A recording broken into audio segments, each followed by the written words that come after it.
Partie 2. Le département 0.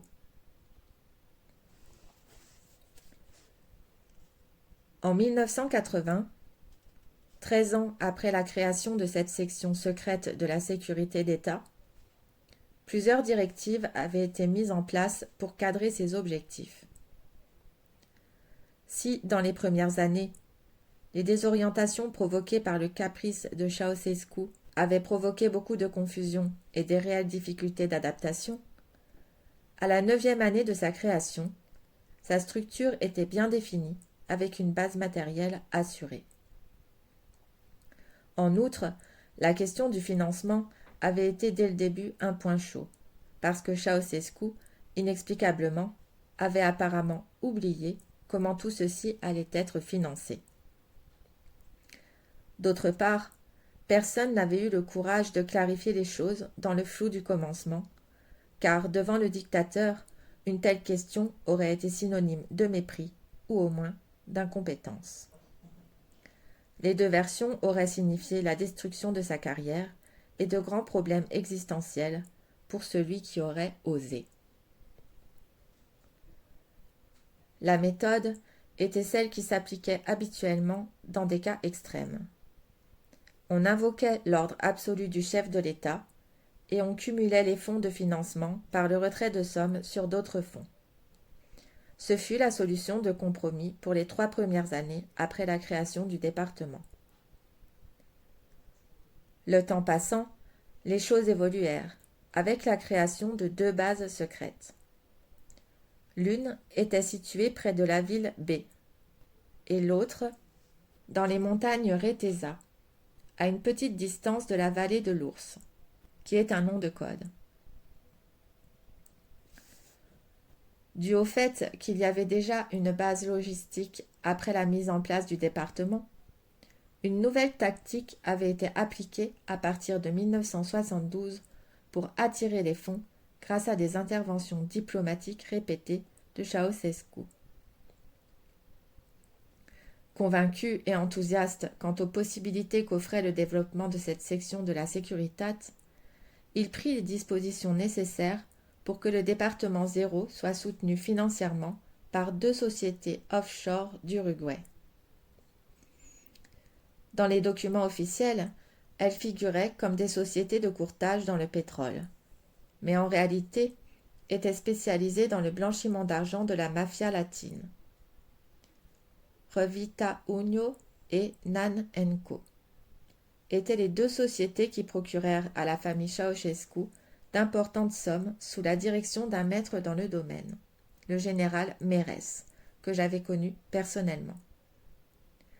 Il est probablement l'une des rares personnes qui avait deviné juste et avait bien vu, bien avant l'étape finale, la fin du communisme en Europe, la chute de Ceausescu et la façon dont cela allait se produire.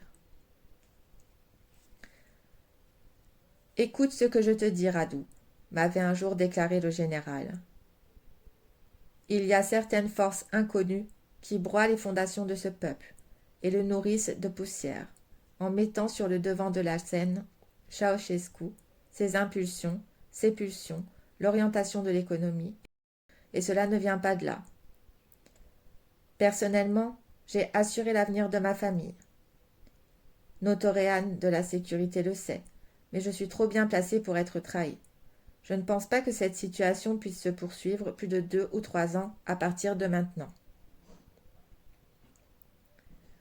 Cette discussion avait eu lieu vers 1988, et je devais admettre qu'elle avait été prophétique, car le général, dans une envolée oratoire inspirée, avait supposé que Ceausescu n'allait pas s'en sortir indemne, et n'échapperait pas proprement à la colère du peuple, et que ces mêmes forces occultes, qu'il n'avait pas souhaité nommer à l'époque, allaient secrètement préparer non seulement sa fin, mais aussi la prise de pouvoir de l'État. L'évolution politique et économique du pays confirma ces dires. Le général Mérès disparut brusquement en 1989, peu avant la Révolution. Il ne pouvait pas choisir meilleur moment, car l'agitation que subissait le communisme en Europe à cette époque ne laissait plus le temps aux investigations nécessaires pour trouver le traître, comme on avait l'habitude de procéder. Certain de son immense influence et de son pouvoir occulte, agissant toujours dans l'ombre, le général Mérès ne fit jamais aucune allusion à l'endroit où il allait se retirer avec sa famille. La personnalité complexe du général le fit agir comme un pion toujours efficace et puissant, mais pratiquement invisible. Je faisais partie des rares personnes qui avaient eu accès à son entourage proche. Mais même dans cette situation, je ne savais presque rien de sa vie toujours très discrète. Son instinct de conservation, son ego raffiné et son intuition d'exception dans les affaires lui avaient rapporté des succès financiers remarquables dans ces deux sociétés, qui avaient d'ailleurs été lancées grâce à ses relations diplomatiques solides et auxquelles Ceausescu faisait appel parfois. Même si au début il n'y avait eu que des rumeurs, on savait maintenant précisément, dans les hautes sphères du pouvoir, que Mérès était le personnage principal qui s'était chargé de l'ouverture et de l'alimentation du très controversé compte de la famille Ceausescu, dont la valeur avait été estimée à environ 1 milliard de dollars.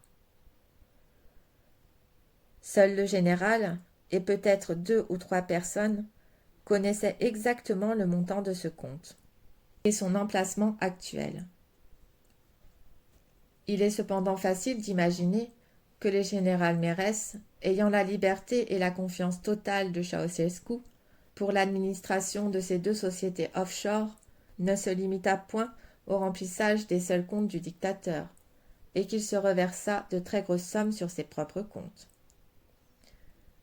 Il est certain que Ceausescu avait deviné, mais ce fut la seule occasion où il ne prit aucune mesure punitive, car son propre intérêt financier était en jeu, et trouver un remplaçant à la hauteur eût été très difficile et délicat. On peut penser qu'entre Mérès et Ceausescu s'était établi une sorte d'accord tacite et réciproque, chacun feignant de ne pas faire attention à ce que pensait l'autre. Par conséquent, la position du général Mérès était tout à fait inédite dans le tableau politique et économique du pays, et il était considéré par ceux qui le connaissaient comme une sorte d'éminence grise du pouvoir. D'une certaine façon, Mérès était imprenable, et autant que je sache, il s'agissait de la seule situation que Ceausescu avait acceptée sans commentaire de toute sa carrière de dictateur communiste. Le plus plausible était qu'en ce moment même, pendant que nous parlions César et moi, le général vivait son âge d'or sur une île des Baléares ou en Crète, en suivant dans l'ombre, avec son sourire malicieux, la marche du pouvoir à Bucarest. D'un autre côté, la Roumanie avait perdu un homme avec des possibilités organisationnelles et décisionnaires d'exception. Il aurait probablement pu être un des piliers de l'État, mais il connaissait trop de secrets qui l'avaient amené à prendre sa retraite avant l'heure. Son intuition et son expérience diplomatique l'avaient grandement aidé à se retirer au meilleur moment. Ceausescu disposait ainsi de financements généreux pour le département 0, grâce aux deux sociétés gérées par Mérès.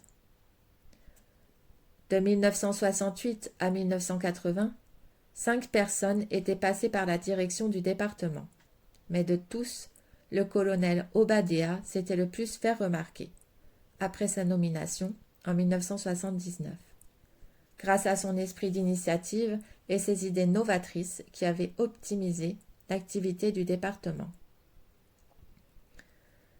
Parce que le champ d'action de cette section de la sécurité d'État était relativement obscur, et parce qu'il n'existait pas d'expérience dans ce domaine, Obadea eut la chance de recevoir un grand pouvoir de décision. On lui accorda l'autonomie du département et l'encadrement de l'activité dans la catégorie des grands secrets de l'État. Cela signifiait implicitement que la fonction du colonel Obadea était en quelque sorte équivalente, dans la hiérarchie du pouvoir, à celle d'un ministre. En raison de son implication tout à fait spéciale dans l'appareil de la Securitate, la fonction du colonel avait en effet beaucoup plus de poids, étant proche de celle d'un ministre d'État, mais elle ne pouvait être exercée dans l'environnement public. Dans la structure du département, le colonel Obadiah avait appliqué un principe simple. Information directe avec au maximum un intermédiaire et un personnel réduit au strict minimum. Cependant, il était nécessaire que ceux choisis pour travailler dans cette structure soient compétents et professionnels dans leur domaine. Pour appliquer ces idées de base, il ne pouvait faire de compromis. Il avait besoin d'une technique spéciale et d'un groupe d'élite paramilitaire entraîné spécialement pour des interventions inhabituelles. Le protocole de sa fonction secrète faisait du colonel Obadiah l'une des rares personnes qui avait un accès direct et immédiat à Ceausescu. C'est lui qui présentait les rapports chez le dictateur, et par mesure de sécurité maximale, il n'était dactylographié qu'en un seul exemplaire, signé et scellé par le colonel lui-même. Sa fonction était si importante qu'il ne donnait d'explication qu'au président ou au chef de la Securitate. D'autre part, il avait le pouvoir de demander l'aide et le soutien de n'importe quelle institution du pays. Une ligne téléphonique était installée entre lui et le cabinet de Ceausescu, et les informations et les rapports reçus du département entraient dans la catégorie secret d'État de grade 5. Les seules personnes à avoir accès à cette catégorie étaient Ceausescu, le chef de la sécurité d'État, le chef de l'état-major et bien sûr Obadiah. Peu après son investiture, le colonel avait présenté au dictateur une liste de 16 propositions qui présentaient l'infrastructure nécessaire pour un fonctionnement irréprochable du département. Ceausescu les avait toutes approuvées. Plus tard, craignant que le pouvoir d'Obadiah ne crée un précédent dangereux, il s'était créé des soupapes. Ainsi, le colonel ne pouvait pas agir auprès de toutes les institutions du pays, mais seulement auprès de celles qui avaient un rapport avec le domaine spécifique du département, même si les limites de cette restriction étaient vagues. Une autre restriction imposée fut celle qu'Obadiah n'ait pas accès à d'autres secrets d'État ou à ceux de la sécurité d'État en dehors des informations provenant de son propre département. Enfin, il devait accepter d'être contrôlé par le chef de la sécurité d'État, sans que celui-ci ait un pouvoir décisionnaire, mais seulement celui de rapporter à Ceausescu. Toutefois, en raison des spécificités des activités du département 0, ces petits amendements n'avaient pas dérangé le colonel Obadiah. Son excellent travail dans les années qui suivirent démontra son professionnalisme et les capacités qu'il manifestait dans les relations, souvent compliquées, avec ses subordonnés. Ces mesures de sécurité extraordinaires se révélèrent très efficaces, même plusieurs années après la Révolution, et démontrèrent la solidité des bases du département 0. Je pense que même les secrets militaires ou ceux provenant de l'espionnage extérieur n'ont pas été aussi bien gardés que ceux du département 0. Les documents étaient présentés à Ceausescu comme dans le modèle suivant, avec plusieurs dates clés apparaissant dessus. Parenthèse personnelle. Nous faisons apparaître le modèle de document présenté dans le livre à l'écran.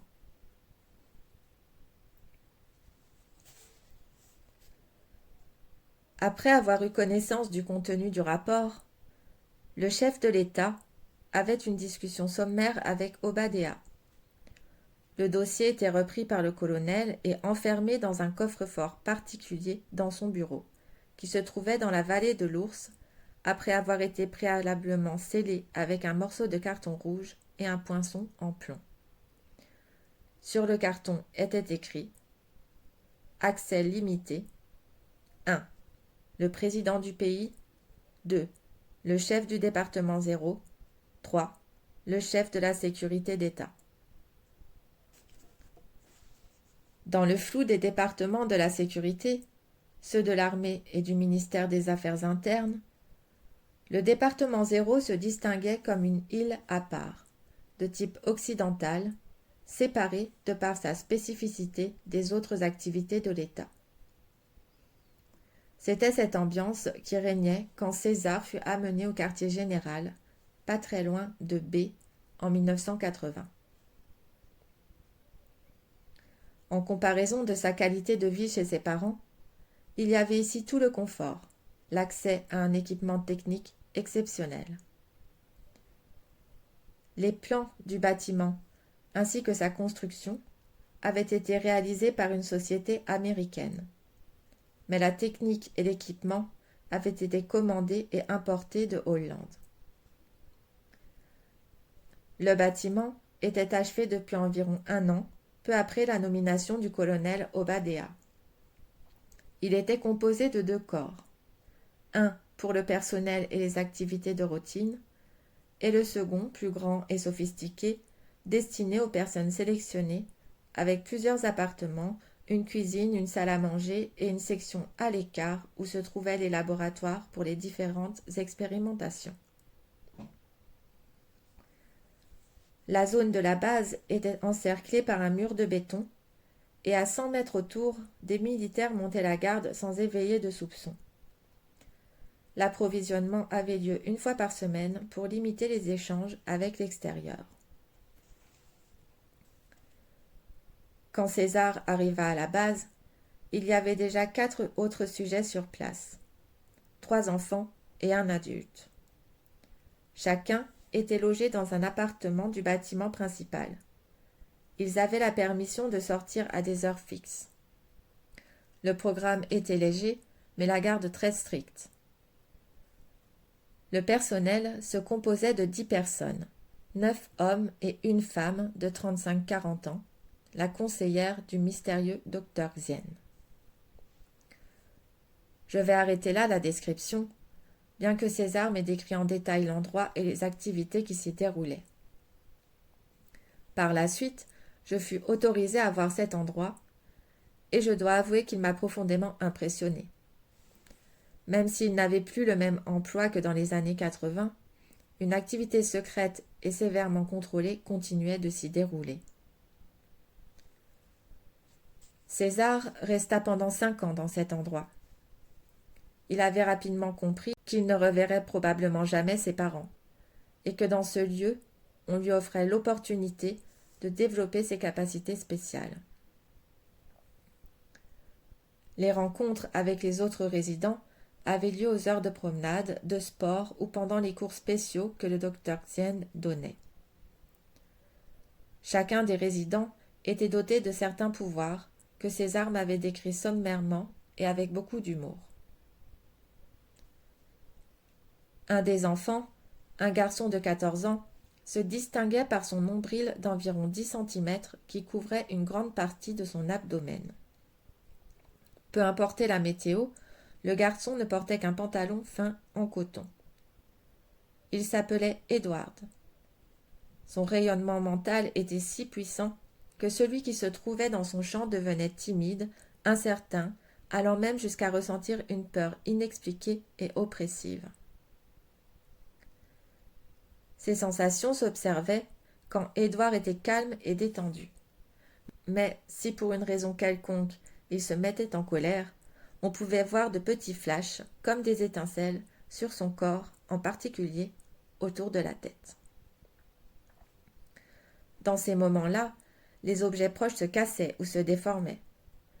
Pour cette raison, on ne trouvait que des objets en bois et en plastique dans l'appartement qu'il habitait, car on pouvait facilement les remplacer. Pendant l'été, son appartement était relié à un système de climatisation particulier, car le garçon ne supportait pas les températures supérieures à 20 degrés. L'option de cet air climatisé n'était pas vraiment satisfaisante, parce qu'Édouard s'en plaignait, et disait que cela le privait de la composition énergétique de l'air et que ça lui provoquait des difficultés. La principale capacité paranormale du garçon était le pouvoir de télékinésie. Il pouvait déplacer des objets uniquement par la volonté. Il était capable de soulever de loin différentes choses, en les maintenant ou en les déplaçant pendant plusieurs minutes. Peu impressionné par les capacités de son collègue, César me raconta que l'expérience ultime d'Édouard fut de soulever une sphère d'eau dans l'air et de la déplacer dans l'espace de la chambre. Un autre garçon, qui avait approximativement le même âge que César, n'avait rien qui sorte de l'ordinaire, mais son pouvoir était exceptionnel, car il pouvait prévoir ce qui allait se produire 10 ou 20 heures dans le futur. Octavian avait même réussi à améliorer ses performances, allant jusqu'à 28 heures dans ses prédictions de plus en plus précises. Cependant, d'après ce que César m'avait dit, il ne fut jamais en mesure de dépasser cette limite. L'intérêt des fonctionnaires pour ce garçon était particulier, et il profitait d'un traitement spécial. Même pendant les heures de pause, quand les autres enfants jouaient, il était accompagné d'individus qui le surveillaient, afin qu'il ne prédise rien aux autres. Précaution quelque peu inutile, car Octavian était toujours en retrait, pensif et même apathique. Très maigre, il était souvent coupé de toute influence extérieure. César l'avait décrit comme un garçon étrange, y compris parmi les autres, tous possédant des pouvoirs paranormaux. Cette étrange capacité à percevoir l'avenir n'était pas seulement intuitive, comme dans le cas de ceux qui lisent l'avenir dans les cartes ou le marc de café. Tout ce qui se passe dans l'univers, chaque geste, chaque action, pensée, émotion ou sentiment reste enregistré, comme sur une sorte de support, m'expliqua César, en répondant ainsi à mes incertitudes naturelles. Analogiquement parlant, c'est un enregistrement qui peut être comparé à une photographie à un instant T de la vie. Sinon, il serait impossible d'étudier le temps passé et futur. J'étais alors timidement intervenu. Mais comment est-il possible de voir le futur à partir du moment où rien ne s'est encore produit ? César sourit. Ta logique est saine. Ce que tu ne sais probablement pas encore est que le temps en lui-même est un concept illusoire. Il y a bien sûr l'énergie subtile du temps, mais elle est modulée spécifiquement par la conscience ou la perception de chaque individu. Par exemple, le même intervalle de temps, 1 heure, est perçu subjectivement différemment par plusieurs personnes, parce que certains vont avoir l'impression que le temps passe moins vite que d'autres. Les appréciations sont différentes, bien que la période de temps soit la même. Dans la conscience humaine, il n'y a que l'illusion du passé et de l'avenir, car ces concepts sont dus, à leur tour, à la perception fragmentée que les êtres humains ont sur le temps. Imagine-toi que cette forme énergétique extrêmement fine qu'on appelle temps est, métaphoriquement parlant, comme la bande d'un film. César dessina alors un schéma très simple pour que je puisse mieux comprendre. J'étais impatient d'apprendre de nouveaux secrets sur certaines réalités qui étaient jusqu'alors inaccessibles à ma connaissance. Sensible à mon attitude sincère, César avait accepté de me guider, comme un maître, à travers les ombres trompeuses qui cachaient la connaissance véritable.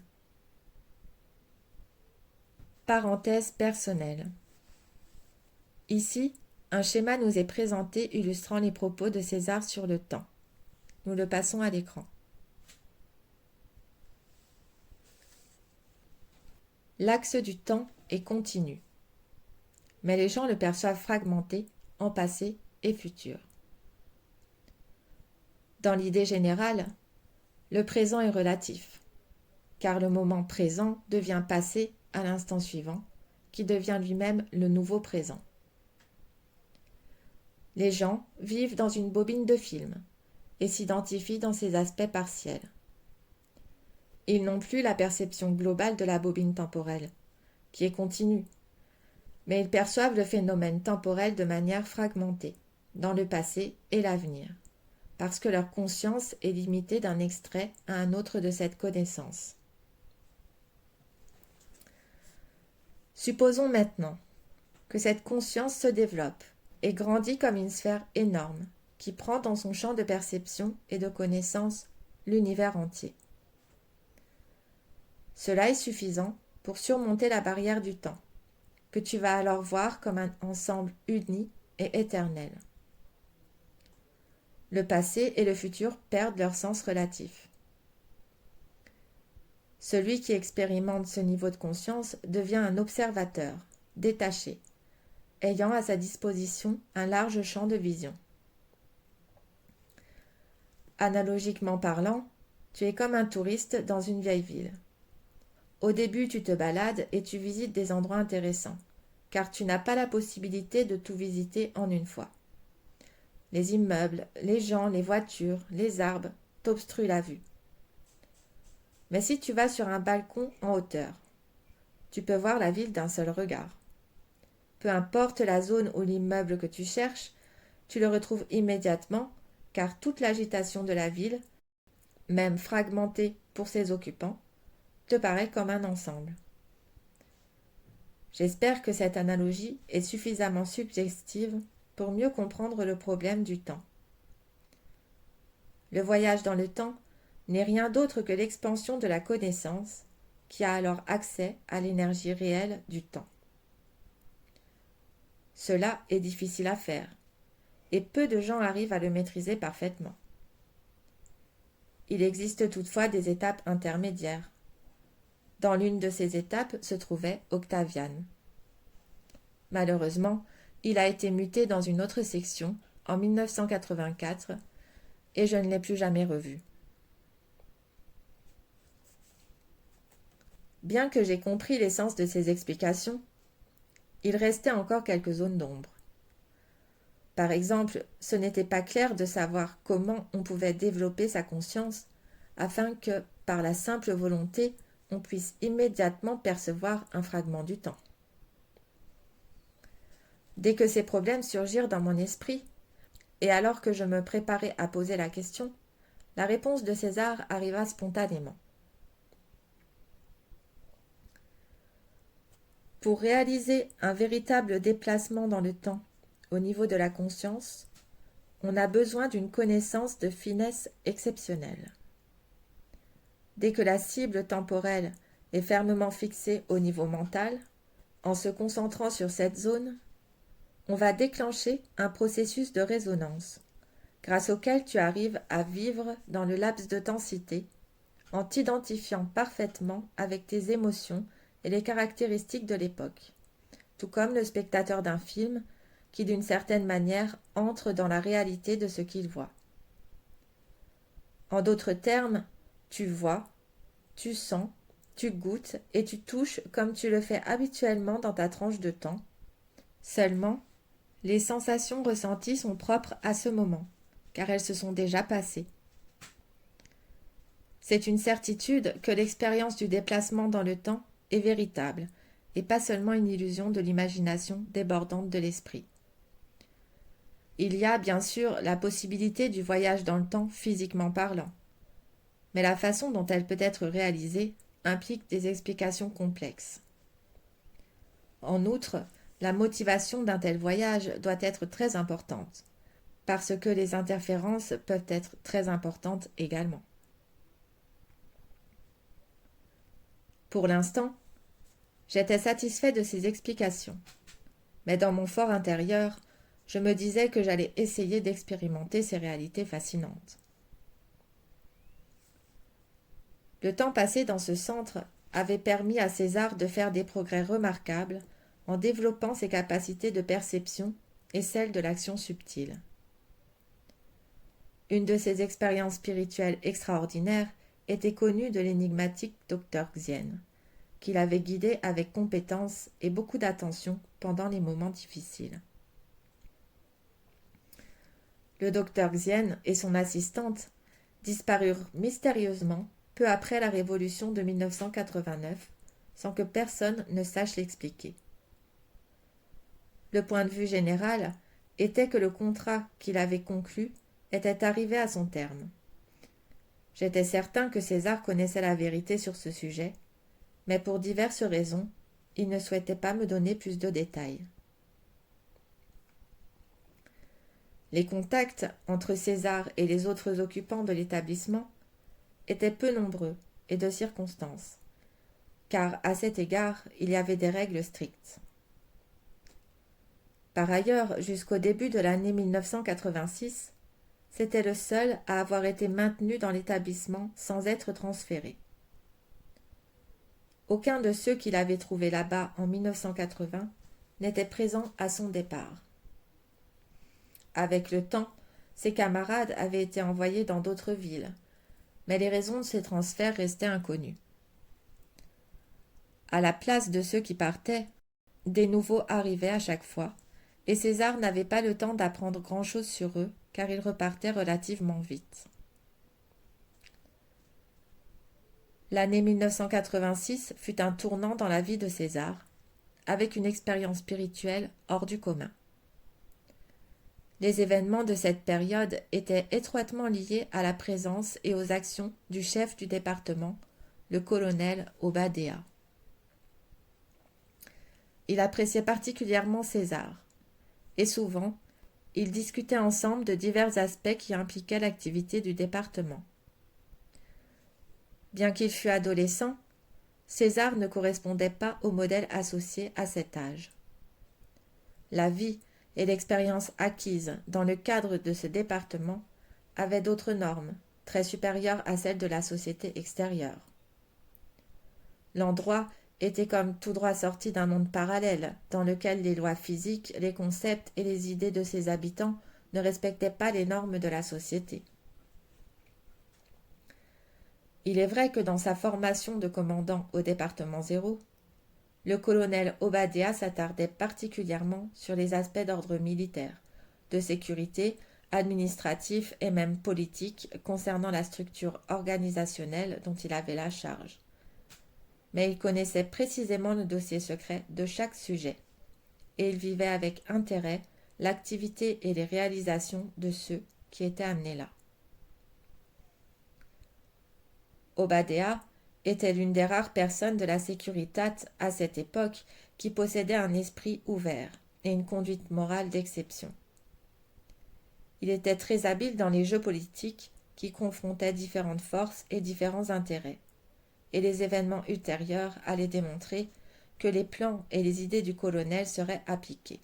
Mais n'allons pas trop vite. En 1986, Obadéa était en conflit d'intérêts avec le général en chef de la sécurité d'État, qui ne voyait pas d'un bon œil l'indépendance du département. Il avait déjà procédé à plusieurs contrôles de la base du département 0, sans aucune justification. Cela lui permettait d'attaquer la position d'Obadéa vis-à-vis de Ceausescu, en redirigeant des rapports qu'il présentait au dictateur avec des conclusions toujours négatives. L'idée était de faire destituer Obadéa de ses fonctions et d'assimiler le département 0 à la structure globale de la sécurité d'État, ce qui lui aurait permis de devenir décisionnaire dans ce département. Ce plan était rudimentaire et dépourvu de finesse. Même Ceausescu, connu pour sa suspicion, ne l'avait pris au sérieux, mais il y avait néanmoins des tensions. Par conséquent, Obadéa devrait agir prudemment et tout faire pour tromper la vigilance de son supérieur hiérarchique, qui était le général en chef de la Securitate. Cette année-là, le colonel prit une surprenante décision. César irait visiter sa famille, justifiant cela par une instabilité émotionnelle chez le sujet, instabilité qui devait être atténuée. En réalité, me précisa César avec un sourire, son intention était tout à fait différente. La visite que j'allais faire à mes parents n'était qu'un leurre, pour cacher une action beaucoup plus importante me concernant, car je connaissais parfaitement la situation de ma famille, même si physiquement j'étais loin d'elle. Je savais que mon père était mort 2 ans auparavant d'un stupide accident, et que ma mère avait très mal supporté cette perte. Tu dois te demander comment je suis arrivée à savoir tout cela sans m'éloigner de la base et sans que personne ne m'en parle. Je dirais seulement que mon corps physique est limité dans son travail. Mais la liberté de pensée et d'action de mes autres corps est très grande. Face à ma stupéfaction et mon incrédulité affichée, César continua d'expliquer avec patience et bienveillance. Tes doutes sont dus à l'ignorance de certaines réalités essentielles. C'est comme si tu avais un manteau avec plein d'argent caché dans sa doublure et dont tu ignores l'existence. Tu continues de porter ce manteau, mais tu fais la manche tous les jours pour vivre. Je pense que tu as compris que je ne suis pas juste un corps physique. L'expérience va sans doute te prouver cette réalité. C'est alors que tu découvriras qu'un autre corps, plus flexible et léger, est à ta disposition pour ainsi te dévoiler d'autres secrets. Bien entendu, ce corps, de nature plus subtile que le corps physique, est gouverné par certaines lois et restrictions, parce qu'il existe des structures insoupçonnées de notre être. Comparée au corps physique, elle se trouve dans une dimension nommée astrale par les occultistes. L'acquisition de la capacité à être conscient de ton corps astral, au même titre que de ton corps physique, est un processus relativement facile pour certaines personnes et implique un certain degré de purification et d'élévation de la conscience à ce niveau. Il y a beaucoup d'êtres humains qui ont vécu au moins une fois une telle expérience, appelée par les spécialistes dédoublement astral conscient ou expérience extracorporelle. Une telle expérience peut arriver accidentellement, par exemple suite à une forte émotion, pendant le sommeil quand on est conscient de rêver, ou par la volonté à n'importe quel moment, mais c'est plus difficile à obtenir. Certaines personnes qui ont atteint un haut degré de capacité physique et spirituelle sont pleinement conscientes des actions de leur corps astro, alors même qu'ils vivent et agissent normalement dans leur corps physique. Toutefois, cela implique un niveau très élevé de développement de la conscience individuelle dont on ne parle pas pour l'instant. Généralement, ceux qui vivent l'expérience du dédoublement astral conscient souhaitent obtenir des informations ou accéder à des endroits ou des circonstances particulières pour des raisons égoïstes et malveillantes. Cette méthode a été et est encore utilisée avec une certaine marge d'erreur dans les actes d'espionnage militaire, économique ou politique par les grandes puissances mondiales. Mais ceux qui pratiquent cette puissance psychique de manière égoïste doivent faire face à de nombreux échecs et déceptions au niveau inférieur de la pensée et du comportement, parce qu'ils ignorent certaines lois essentielles dans l'harmonie entre l'action et son résultat. C'est comme un tuyau dans lequel l'eau circule librement. Si des saletés commencent à se déposer, cela encombre cette circulation pour finalement la bloquer complètement. Par conséquent, beaucoup de ceux qui ont apprécié au début leurs divers pouvoirs psychiques qu'ils ont acquis ou dont ils disposaient déjà, ont pu constater avec le temps une diminution de ces pouvoirs jusqu'à leur disparition totale dans certains cas. Tu dois comprendre l'importance d'une telle responsabilité d'action. Sache que dans leur grande majorité, par ignorance ou commodité, les gens préfèrent nier des choses ou des faits auxquels ils n'ont pas accès immédiat par le toucher ou l'expérience directe.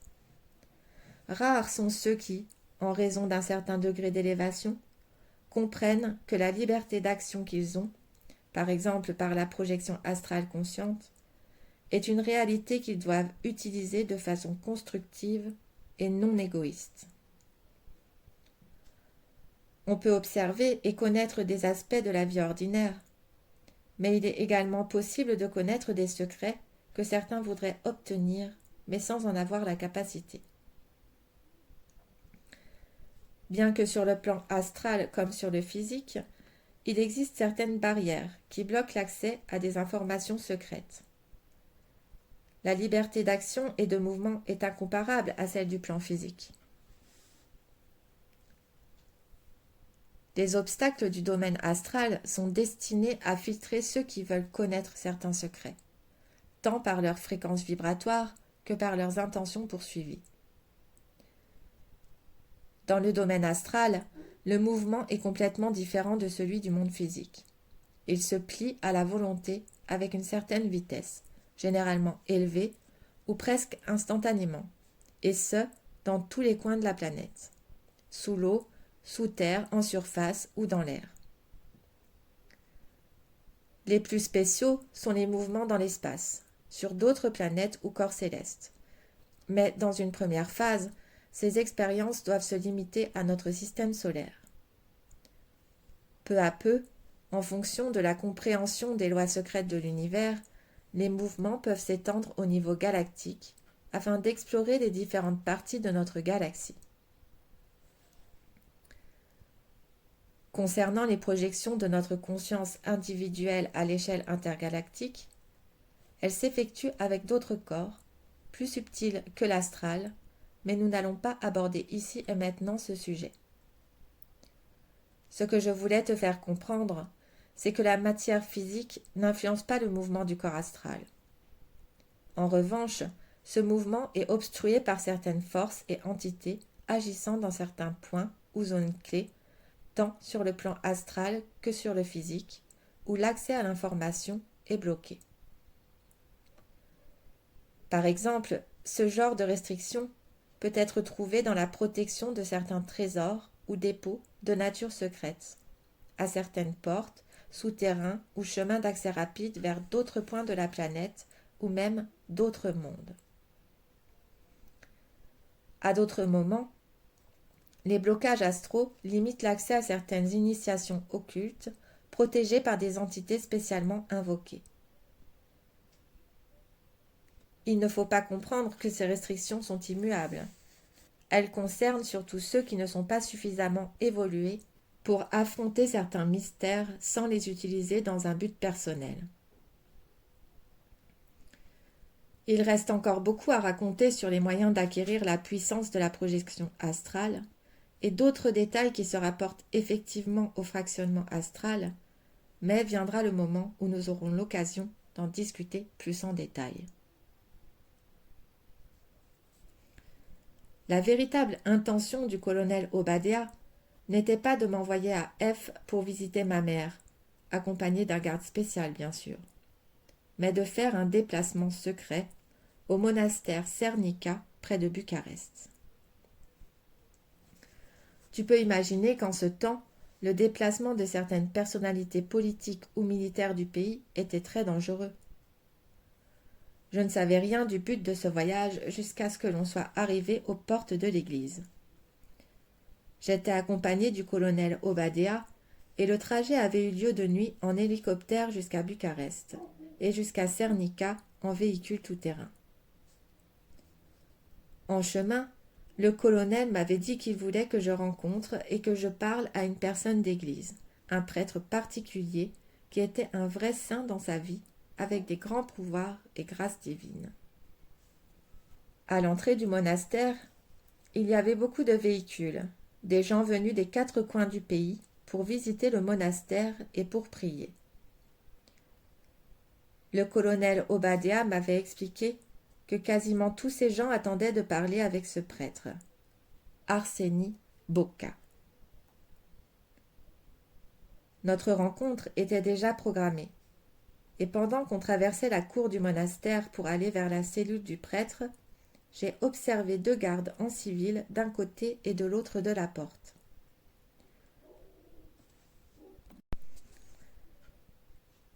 Les deux gardes étaient là pour s'assurer que nous n'allions pas être dérangés pendant notre discussion. Bien qu'il ne fît pas encore jour, dans la cour quelques moines s'activaient rapidement et discrètement pour la prière du matin. Avant d'entrer dans la cellule du prêtre, Obadéa me dit « La seule chose que je te demande est de parler très ouvertement avec le père Arsénie. Nous serons juste le prêtre et nous dans la cellule.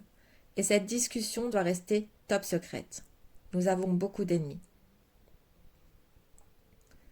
Je hochai la tête en signe d'accord. Le colonel était un homme intelligent qui savait passer entre les mailles du système communiste imposé par Ceausescu. Il avait bien deviné que les jours de cette dictature étaient comptés. Nous étions en 1986. Pendant cette période, les actes du colonel devaient laisser l'impression d'une activité irréprochable, en parallèle à la préparation du terrain pour le nouveau passage.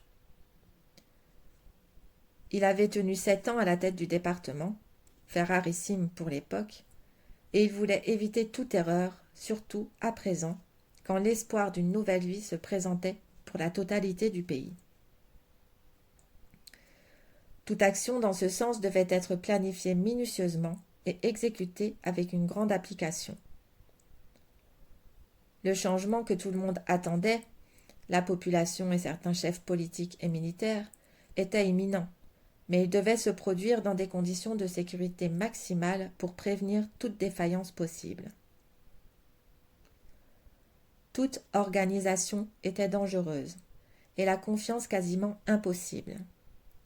Il ne restait au colonel Obadéa qu'un petit couloir d'action très étroit, celui du département 0, dont il était le chef. Intelligemment utilisé, ce plan d'action pouvait se révéler très efficace. Le colonel n'avait pas d'aspiration politique et ne voulait pas non plus entrer dans la sphère des affaires. Il était principalement intéressé par la transition, le maintien et le développement de ce qui avait été réalisé dans le cadre du département.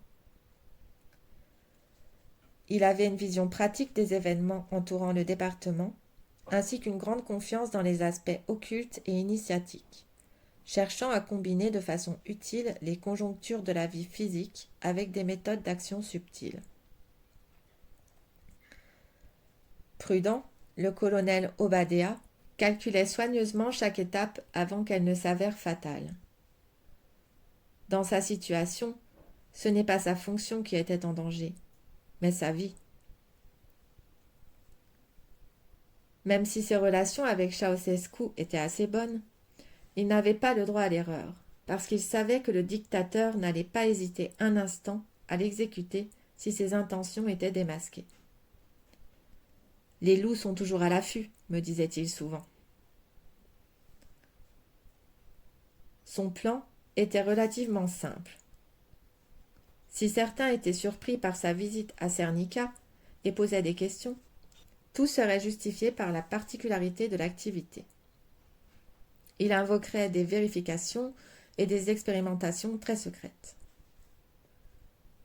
Si tout se déroulait normalement, le mystère de notre conversation avec le père Arsénie ne serait connu que de 3 personnes.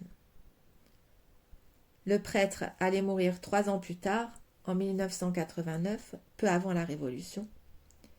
Il ne restait plus que moi, et j'étais une source relativement verrouillée vis-à-vis du monde extérieur. Dans le cadre d'une enquête approfondie, les choses n'auraient pas été si simples, mais le choix du colonel semblait le moins dangereux.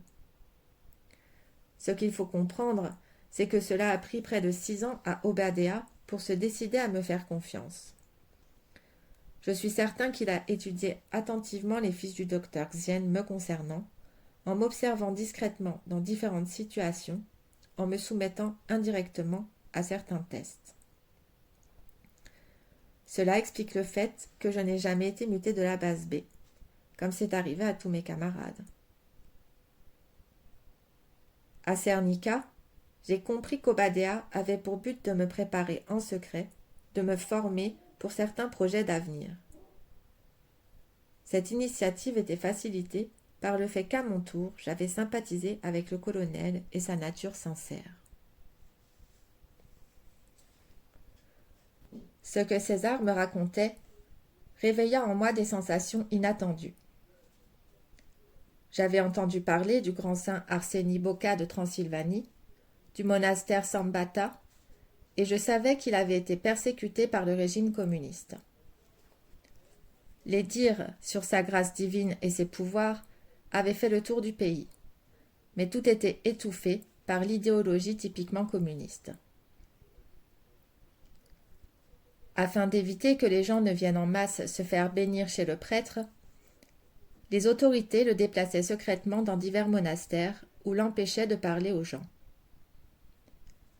Le père Arseni venait très rarement au monastère de Cernica.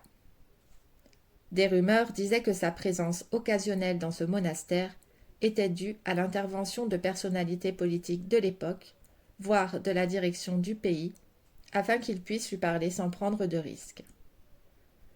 C'était un fait connu que les politiques allaient le voir en secret, même quand il n'était pas à Cernica. Dans le cas du déplacement du colonel Obadea et de César à Cernica, le problème était différent.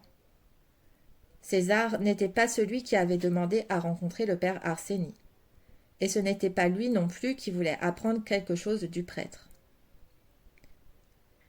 César avait déjà vécu certaines expériences spirituelles très profondes, ce que le prêtre devina immédiatement. La rencontre fut aussi étrange et énigmatique que l'on peut imaginer. César reprit le cours de son histoire. En effet, à l'aube de cette journée, il régnait un climat étrange à Cernica. Personne ne savait ce qui se passait, qui devait venir ou ce qui allait suivre.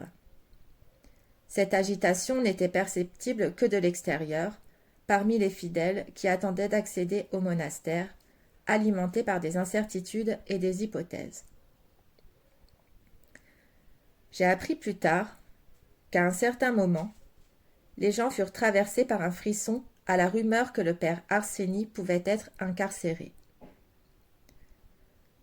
Le psychisme des masses est très instable et d'une grande réceptivité.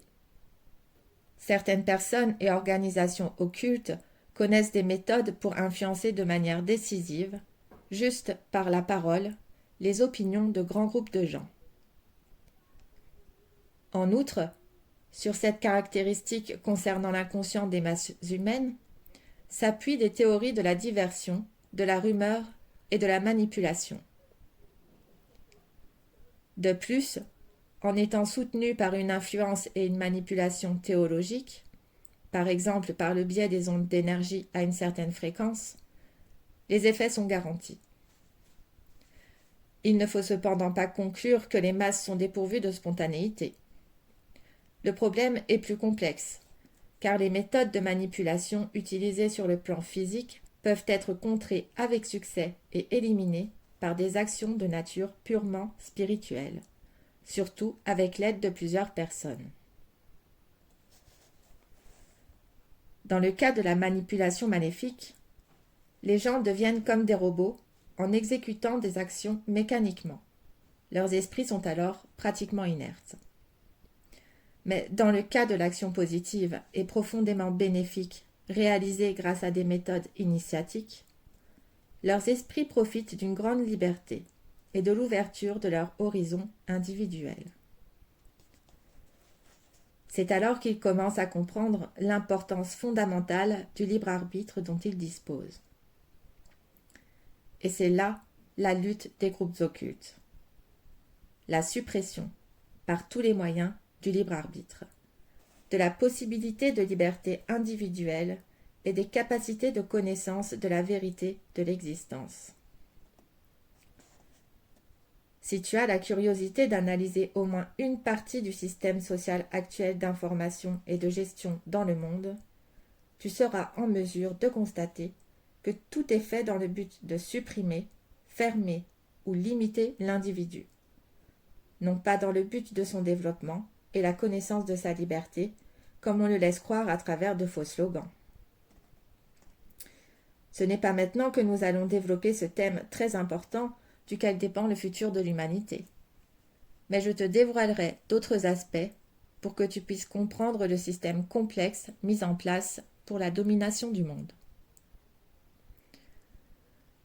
Pour l'instant, je me contenterai de te dire que le microbe qui engendre la maladie fatale dans l'existence humaine est l'ignorance, maintenue par certains groupes occultes, mais aussi le manque de volonté individuelle pour surmonter cette maladie. Je vais maintenant revenir à ma rencontre avec le père Arseni Boka. Très concentré sur son histoire, César changea de position sur sa chaise et continua. J'ai fait une parenthèse sur le fait que les gens avaient commencé à reprendre des rumeurs aberrantes. Mais la vérité est beaucoup plus simple. Je ne vais pas te raconter ma conversation avec le prêtre qui a duré plus de 3 heures. Le colonel, apprenant certains aspects de son existence dans le futur, avait progressivement abandonné le masque inflexible qu'il avait pris au fil du temps en raison de sa déformation professionnelle. Je peux te dire qu'Arseni Boka faisait partie de cette catégorie d'hommes sages qui, même s'ils ont leur corps physique sur terre, ont déjà établi leur conscience dans les cieux. Cet homme m'a réellement laissé une forte impression. Tous les pouvoirs et la force que j'avais ou que j'avais vus chez d'autres ne valaient rien face à cette grandeur brillante, pure et divine qui émanait du visage du prêtre. Sa sainteté et son pouvoir de pénétration dans l'esprit et l'âme de l'homme étaient extraordinaires et se produisaient instantanément quand tu étais en sa présence, et déclenchaient dans ton propre corps une sorte de joie et d'aspiration qui te poussait à t'offrir délibérément à cet homme. C'était un sentiment ineffable, avec des liaisons directes avec le ressort spirituel de notre être, qui est éternel, pur et indestructible. Métaphoriquement, si l'on associe le chemin vers cette source mystérieuse avec le creusement d'un puits, alors tu sais que l'eau froide et limpide que tu vas atteindre est comme l'eau de vie que tu vas boire dans l'éternité. Arseni Boka avait l'étonnante influence subtile qui te fait induire spontanément la présence de cette eau au plus profond de ton être, bien avant que tu ne l'atteignes. Naît alors en toi un sentiment d'amour et de dévouement qui te laisse entrevoir le niveau spirituel de la grâce divine que le prêtre avait atteint.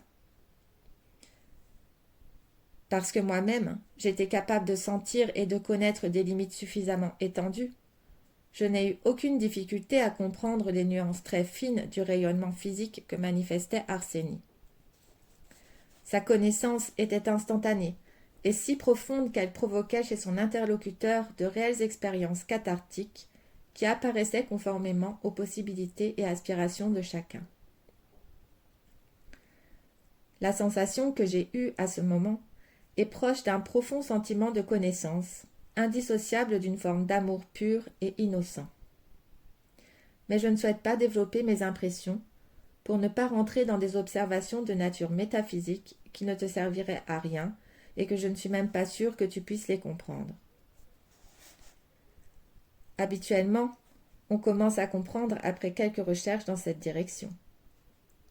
La majeure partie des gens sont fixés sur la routine journalière de leurs activités modernes et ce genre d'idées comme par exemple la relation entre la connaissance et l'amour leur semble aberrant et fou, et dans le meilleur des cas, on essaye de te persuader que tu es dans l'erreur. Ces personnes meurent de soif sans s'en rendre compte.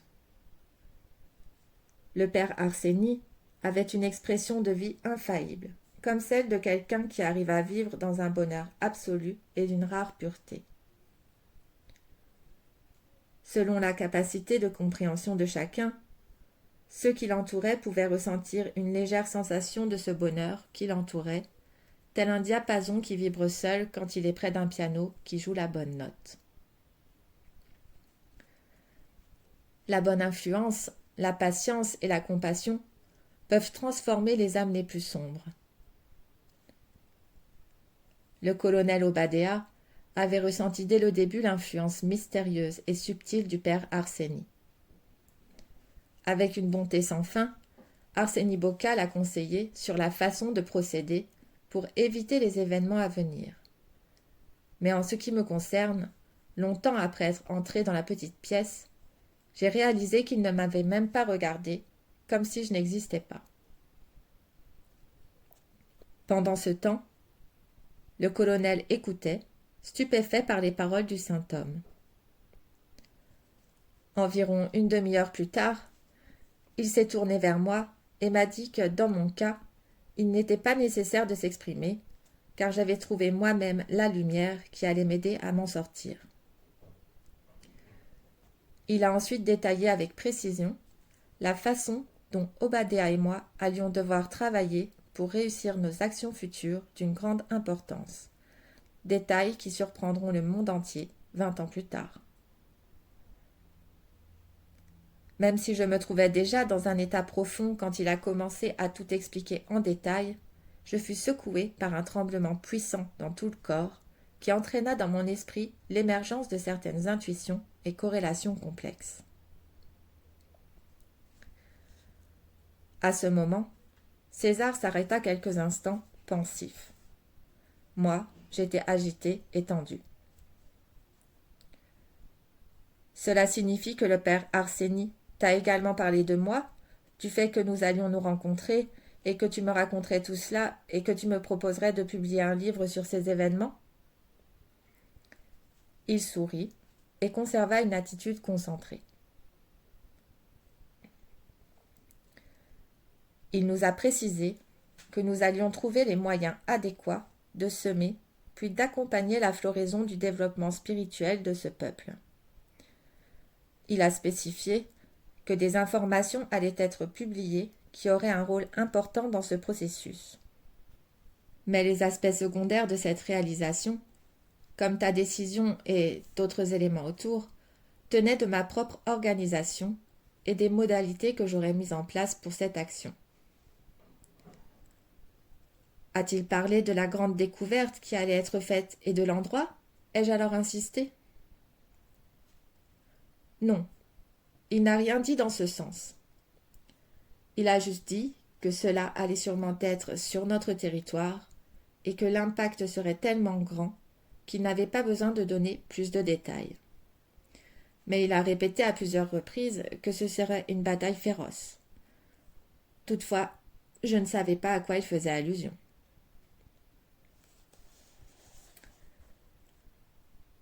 Je peux dire que les prédictions du père Arsénie furent très précises. Comme on le verrait plus tard, l'hallucinante découverte fut faite en 2003, 17 ans après cette mémorable rencontre. Elle fit en effet trembler les fondations politiques, scientifiques et religieuses d'une grande puissance telle que les États-Unis. Ce devint immédiatement un terrible secret mondial et impliqua une lutte diplomate avec des pressions politiques extraordinaires, parce que la Roumanie avait souhaité présenter cette découverte au monde entier. Du fait de sa spécificité, cette découverte menaçait l'influence idéologique, politique du Vatican et brisait irrémédiablement à la fois la conception anthropologique de la science moderne et les idées sur l'histoire de l'humanité sur notre planète. Au moment où il me racontait la discussion avec Arsène Boca, César lui-même ne connaissait pas la nature de cette découverte qui allait être faite, ni où, ni comment, parce que notre conversation avait eu lieu au début de l'année 2002. La façon dont les éléments s'accélérèrent, les incroyables connexions et les sources qui contribuèrent à cette découverte me permettent maintenant, alors que j'ai connaissance de tous les éléments impliqués, d'avoir une vision fascinante de l'ensemble, de l'engrenage étonnamment complexe qui a conduit à l'instant fatidique de la découverte. Cette découverte semble être un point de départ, comme un premier arrêt capital sur la voie de la transformation de la conscience de l'humanité, d'autant plus remarquable du fait qu'elle s'est produite en Roumanie. Comme on le verra par la suite, la découverte ne fut que l'antichambre d'autres réalités plus troubles, que César et une équipe de spécialistes américains et roumains allaient étudier dans le cadre d'une grande expédition réalisée en 2003, d'octobre 2003 à juin 2004. Pour avoir été sur le lieu de la découverte, je connais en détail la nature et les localisations de l'expédition effectuée. Je savais que César prendrait contact avec moi peu de temps après et que j'aurais les détails nécessaires, et que la publication de ces informations serait très controversée. Initialement, l'État roumain avait souhaité partager cette découverte avec le monde entier et la mettre à disposition des chercheurs. On avait pensé que ce n'était pas un problème d'intérêt national, mais mondial. La lutte menée en coulisses pour empêcher la divulgation fut d'une force exceptionnelle et menée par l'intervention majeure des États-Unis. Les échanges diplomatiques, les arguments pour et contre, les promesses et les menaces durèrent environ 2 mois, d'août à septembre 2003. Suite à un accord top secret signé entre les deux pays, la Roumanie s'engagea à ne pas divulguer au monde entier la découverte réalisée sur son territoire. Il est probable que son entrée précipitée à l'OTAN au printemps 2004 fit partie du paquet de compensation pour cet engagement. Dans ce contexte, l'installation de bases militaires américaines sur le territoire roumain deviendrait une certitude dans les années suivantes, constituant ainsi un rempart puissant autour des monts Bucégi. Les détails en sont complexes et secrets. Je ne connaissais pas encore les avantages obtenus par notre pays dans ses rapports bilatéraux avec les États-Unis. Mais il existait une certaine bienveillance au plus haut niveau diplomatique. Toutefois, les mouvements en coulisses des États-Unis durent se dérouler avec une grande précaution, pour ne pas attirer l'attention des autres États qui ne pouvaient comprendre l'intérêt subi des États-Unis pour la Roumanie. Le secret de la découverte était quasiment absolu. Je n'avais jamais vu cela, la charge de sa protection étant assurée en grande partie par les Américains. Je décrirai ces questions en temps voulu, mais je peux déjà affirmer qu'il n'existait aucun document, écrit, filmé ou photographié, ayant quitté la zone de la découverte. Un immense hangar souterrain fut construit pour le stockage des documents et la manipulation de l'équipement technique. C'était une véritable usine, complètement équipée, et l'idée de sa construction s'est avérée très inspirée. Selon les informations que je détenais, la Roumanie n'avait pas pris un engagement ferme concernant la protection du secret de cette grande découverte, mais je ne connaissais pas entièrement les termes de cet accord. Actuellement, les méthodes employées pour garder ce secret sont la désinformation et l'absence de toute preuve matérielle. La réalisation n'en est pas évidente, mais selon moi, elle a été menée avec succès. Or, cela ne pourra pas continuer longtemps. Nous examinerons cet aspect après avoir présenté les éléments qui ont conduit à cette découverte d'exception sur le territoire roumain.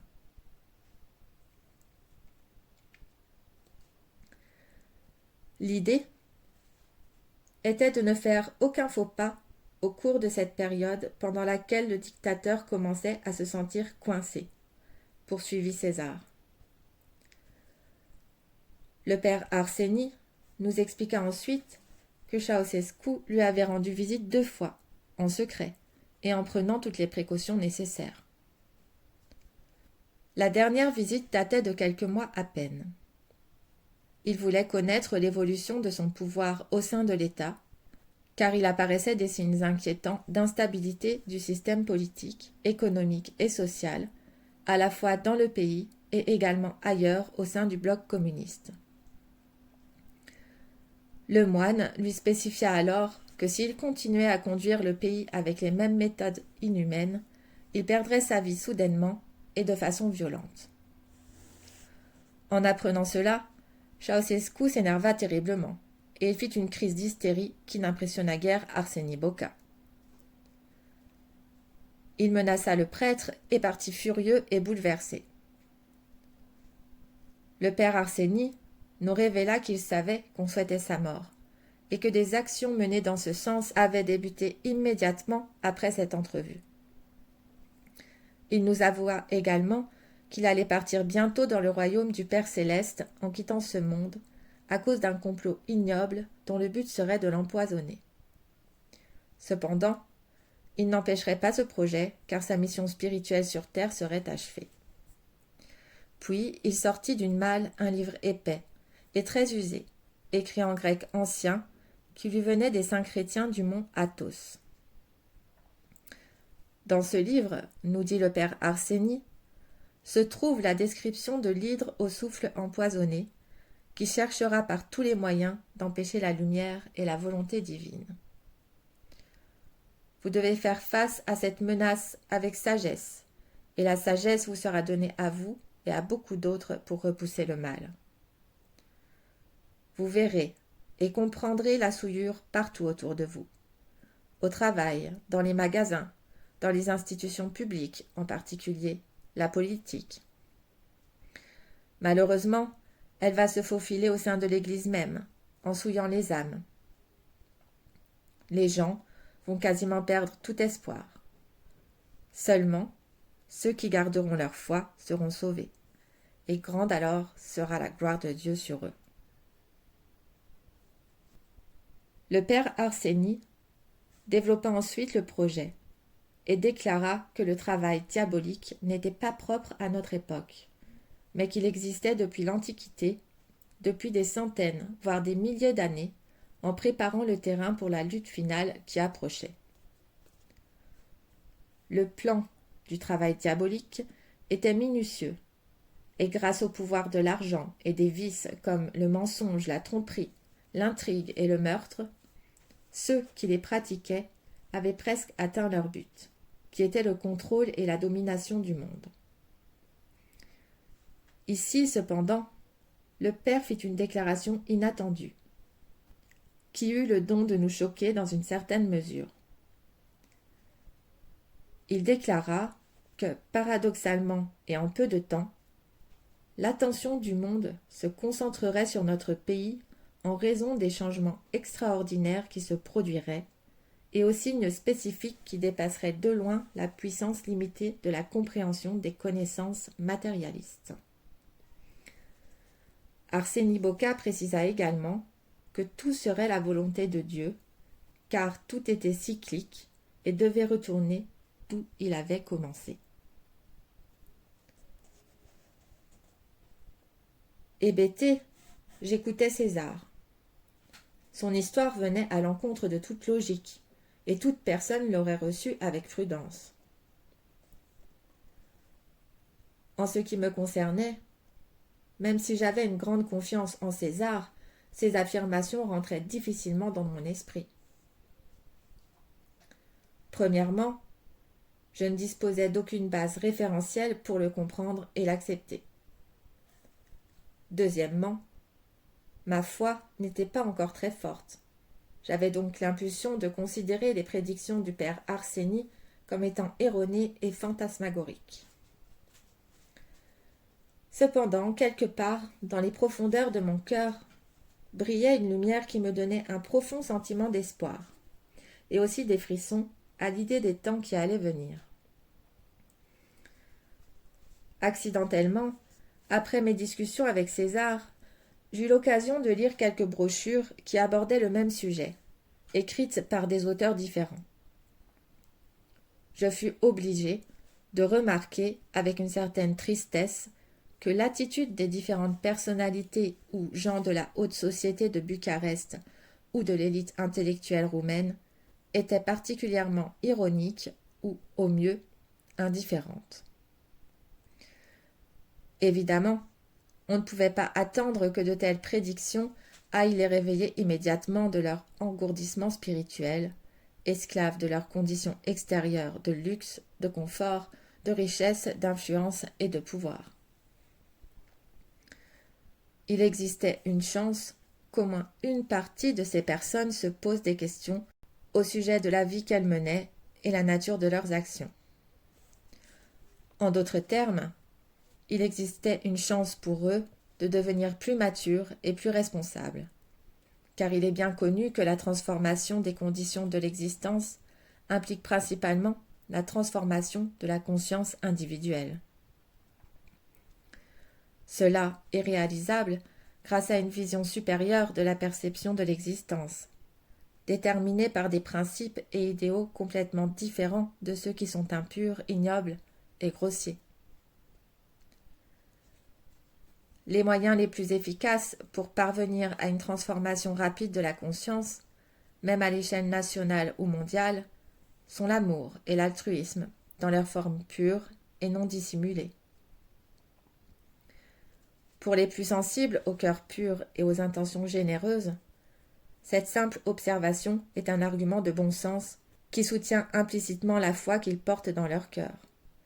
Mais pour les orgueilleux, les matérialistes et les égoïstes, une telle idée n'est qu'une blague, au mieux un signe d'inadaptation aux réalités actuelles, de ceux qui soutiennent que l'on peut aimer de façon sincère et aider son prochain dans le besoin sans rien obtenir en échange. Cela va à l'encontre des idées qu'ils ont sur la vie et la façon dont ils vivent. Dieu et les choses saintes n'ont aucune place dans leur vie. Les questions du culte, les religions, l'Église et de façon générale les aspects spirituels sont vus dans leur grande majorité comme une sorte de remplissage nécessaire à l'équilibre d'une société. Alors que je réfléchissais à ces questions, César reprit son discours.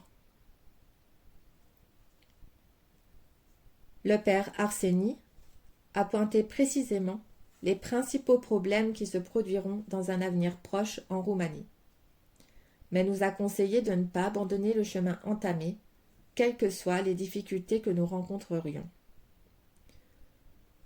Ce qui m'a alors frappé était qu'il parlait toujours au pluriel sur ce que moi je devais accomplir avec Obadéa, considérant que c'était normal. L'avenir confirmerait avec éloquence qu'il avait raison. À la fin de la rencontre, il regarda fixement le colonel en lui disant « Merci d'avoir eu foi dans ton cœur et d'avoir suivi l'appel reçu dans ton rêve. Partez maintenant, et que la gloire de Dieu soit avec vous. » Après être reparti, le colonel Obadéa m'expliqua qu'une semaine auparavant, il avait eu un rêve étrange, où le père Arseny lui était apparu entouré d'une lumière aveuglante et lui avait fermement demandé de venir le voir en ma compagnie au monastère de Cernica. À partir de ce moment, une foi puissante envahit mon cœur, ainsi qu'un état de bonheur délicat qui ne m'a jamais quitté. Ce qui a suivi, pendant les entraînements secrets à la base de B, n'ont fait que me préparer au mieux aux événements qui allaient influencer ma vie pendant les 15 années suivantes.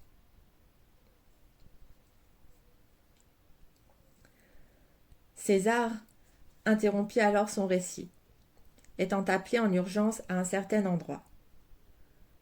J'assimilais un peu à la volée la multitude d'informations auxquelles j'étais confrontée, et je formulais différentes conclusions selon ma propre compréhension. Si quelque chose ne me semblait pas clair, j'écrivais le problème sur un papier et l'on en rediscuterait lors d'une rencontre ultérieure. Plusieurs mois avaient passé depuis la dernière rencontre, temps au cours duquel j'avais mis en ordre les principales idées et débuté le plan du travail à venir. J'avais lu plusieurs livres sur des sujets ésotériques et spirituels, cherchant toujours à garder une position équilibrée dans l'appréciation des diverses idées présentées. Je structurais ainsi de façon progressive des informations et des aspects initiatiques, de par leur mystère et leurs originalités, constituant ainsi une mine de richesse inestimable pour ceux qui sont intéressés par l'approfondissement du sujet. Jusqu'à juin 2003, je rencontrai César par 2 fois. Le contenu de son récit souligna la nécessité d'écrire ce livre. Par ailleurs, je pense que ce furent les conversations les plus palpitantes, durant lesquelles César me révéla des vérités stupéfiantes sur les moyens occultes de domination du monde. En même temps, je pus comprendre de façon profonde les nuances subtiles du bien et du mal que j'ignorais totalement. Toutes les implications factuelles, morales et psychologiques que je présenterai encore furent relatées par César avec patience et persévérance, même lorsque je souhaitais des informations supplémentaires, car il pensait que ces aspects étaient l'essence même du message qu'il souhaitait passer au monde. Pour ma part, dans la conjoncture actuelle, tant au niveau national que mondial, la présentation détaillée des plans et des actes de l'organisation occulte redoutée constituait quasiment un devoir moral, et une impulsion naturelle me poussait à agir. À mon avis, les gens devaient être avertis de l'immense danger que l'organisation représentait, le danger se propageant partout dans le monde comme la peste. Ils devaient être mis au courant des méthodes spécifiques et des actions de l'organisation, telles qu'elles se reflétaient dans la vie quotidienne, et de comment se défendre des machinations, intrigues et chicaneries qui étouffaient toute tendance de liberté. Parce que les gens étaient structurés de façon différente, ils sentaient, pensaient et agissaient de façon différente. Par conséquent, les informations que je présenterai par la suite soit les rendraient méfiants, sceptiques, ironiques ou négligents, soit cela les secouerait au plus profond de leur être et leur ferait découvrir les tenants et aboutissants des agissements du plus terrible fléau qui ait jamais menacé l'humanité, à savoir l'organisation occulte qui était la franc-maçonnerie. C'était une maladie grave. Elle broyait le corps de l'humanité, en menaçant d'arriver à son entière destruction. La franc-maçonnerie utilisait comme méthode le courant d'opinion, qu'elle dirigeait dans n'importe quelle direction lorsque ses intérêts étaient en cause. Cette même arme pouvait être et devait être retournée contre l'assaillant. Lorsque l'on arrivait à une compréhension correcte et profonde de certaines réalités, la liberté de pensée et d'action des humains devenait une véritable source de bonheur. En fait, la liberté de pensée et d'action représentait la menace la plus terrible pour la franc-maçonnerie, parce que cette liberté permettait aux gens de devenir lucides à la fois en termes de conditions existentielles, mais également sur la façon dont la société contemporaine était structurée. La liberté de pensée et d'action des peuples conduirait inévitablement à l'effondrement de l'immense échafaudage maléfique de plans, intrigues et idées constitués avec tant de mal par la franc-maçonnerie pendant des générations. Ce nécessaire réveil de l'humanité face à la réalité dans laquelle elle se trouvait se synchroniserait avec la grande transformation et le passage de la planète entière vers une nouvelle ère, celle de la vérité et de la connaissance spirituelle.